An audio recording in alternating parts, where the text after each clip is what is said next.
గొడ్డలి పార్టీ చేస్తున్న అరాచకాల్ని, వాళ్ళు పెంచి పోషిస్తున్న అరాచక శక్తుల్ని, వాళ్ళు ఈ రాష్ట్రంలో కలిగిస్తున్న అలజడిని చూసి శాంతిని కాంక్షించే ప్రజలు, రాష్ట్ర అభివృద్ధిని కాంక్షించే ప్రజలందరూ కూడా ఏమైపోతుంది రాష్ట్రానికి, ఈ పార్టీని తరిమి కొట్టాలి అని చెప్పేసి ఆలోచించే పరిస్థితికి వచ్చారని చెప్పేసి మనం చేస్తా ఉన్నాను.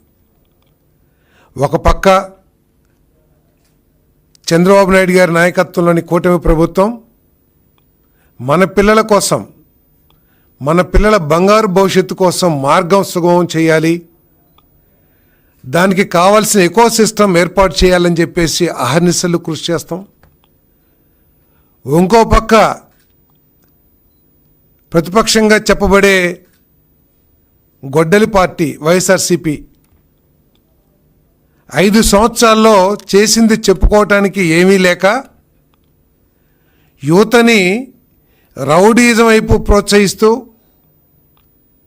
యువతని రఫ్రఫా విధానానికి లోను చేస్తూ, గంజాయి బ్యాచ్ల్ని ఎంకరేజ్ చేస్తూ, ప్రోత్సహిస్తూ ఈ రాష్ట్రంలో ఒక అలజడి పరిస్థితిని సృష్టించడానికి, దాని ద్వారా లబ్ధి పొందడానికి ప్రయత్నం చేయటం సిగ్గు చేయటం చెప్పేసి ఈ సందర్భంగా తెలియజేస్తా ఉన్నాను.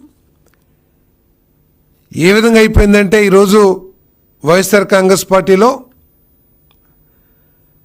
ప్రజలకు సేవ చేయటం కాదు.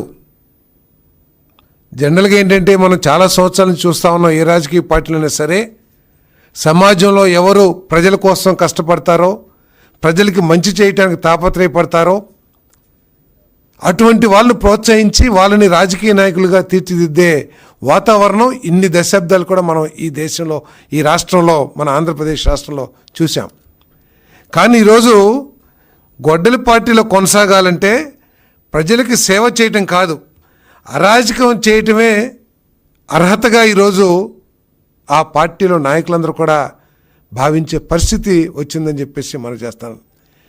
ఈరోజు జగన్మోహన్ రెడ్డి గారి దృష్టి ఆకర్షించాలంటే అరాచకాలు సృష్టించి, చట్ట వ్యతిరేక కార్యక్రమాలు చేసి, విధ్వంసాలని, కులాల మధ్య తగాదాలని ప్రోత్సహించి సమాజంలో ఒక చీలిక తీసుకొచ్చే వాళ్ళే గుర్తింపు పొందే పరిస్థితి ఈరోజు ఆ పార్టీలో ఉందని చెప్పేసి నేను మనం చేస్తాను. నేరాలు చేస్తారు, ఘోరాలు చేస్తారు. ప్రతి మనిషి కూడా ఇది ఘోరం, నేరం అని భావించినా కూడా ఎక్స్ వేదికగా రాజకీయ కక్ష సాధింపు అని చెప్పేసి ఒక బురద జల్లేసి అధికార పార్టీ మీద రాజకీయ లబ్ధి పొందడానికి ప్రయత్నం చేస్తారు.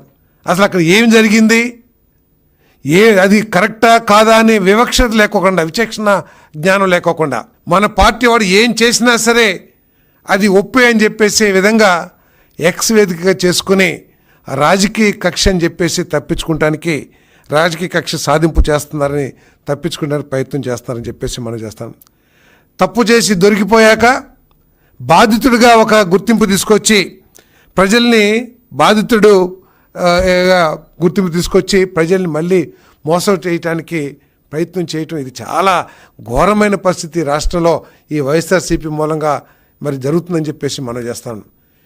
వాళ్ళు ఎన్ని డ్రామాలు వేసినా, ఎన్ని నాటకాలు వేసినా, ఎంతో అనుభవజ్ఞం కలిగిన చంద్రబాబు నాయుడు గారి నాయకత్వంలో ఇటువంటి అరాచక శక్తుల్ని కోకటి వేళ్లతో పెకిలించి వేస్తా, చట్టం తన పని తాను చేసుకుపోతుందని చెప్పేసి కూడా ఈ సందర్భంగా తెలియజేస్తూ, మొన్న శ్రీకాకుళం జిల్లాలో ఒక అలజడి, అంటే ఈ పార్టీకి రోజు ఏదో ఒక అలజడి వాతావరణం ఉంటే కానీ ఆయన నిద్రపోడేమో అనిపిస్తూ ఉంది.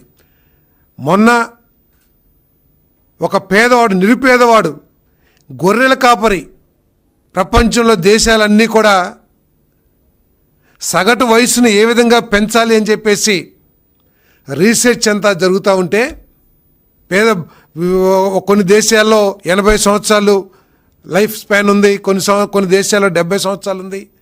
దీన్ని ఇంకా ఏ విధంగా పెంచాలని చెప్పేసి ప్రతి ఒక్కళ్ళు రీసెర్చ్ చేస్తూ ఉంటే, ఇక్కడ మాత్రం జగన్మోహన్ రెడ్డి గారికి పేదవాడు 44 సంవత్సరాలు బతికితే చాలు, 44 సంవత్సరాలకు చనిపోతే ఏమైపోయిద్ది అనే భావన ప్రకటించాడంటే ఆ వ్యక్తి యొక్క మానసిక పరిస్థితి ఏమిటి, ఆలోచన పరిస్థితి ఏమిటో కూడా ఒకసారి ఆలోచించామని చెప్పేసి మనం చేస్తాం. ఆ నాయకుడికి పేదవాడి ప్రాణం పట్ల ఉన్న విలువ ఏంటో కూడా ఈ రాష్ట్రంలోని పేదవాళ్ళందరూ కూడా ఆలోచించాలని చెప్పేసి కూడా నేను మనం చేస్తాను.